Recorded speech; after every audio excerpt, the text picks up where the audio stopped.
Sveiki, pas mus galite įsigyti kompiuterių pardavimui, naudotų, už ženkliai mažesnę kainą negu naują. Ir dabar kaip tik tokį paruošim. Turim smulkų darbelį, pakeisim ventiliatorių, nes kompiuteris pilnai veikiantis, tiesiog skleidžia blogą garsą. Tai atsijungiam bateriją. Pradžiai pasižiūrim, ar detalė tokia atėjo. Panašu, kad tokia.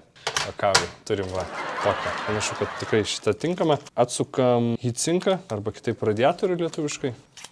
Kągi čia ponas laidas. Jo, jis bus prilituojamas netgi prie radiatoriaus. Šarūnai, gali palitat? Čia mūsų ponas lituoklis. Ačiū. Išvalom termopastą nuo procesoriaus. Tepam termopastą, tepsim Arctico MX6. Šiaip faina termopasta, paprasta, gera. Surinkam.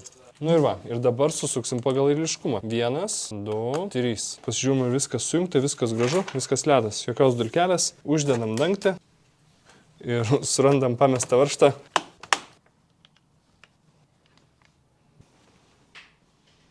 Veikia, jau nėra taip blogai. Nu ką, panašu, kad veikia tyliai, temperatūros geros, va nešokinėja, po truputį va kreivė labai retai kyla.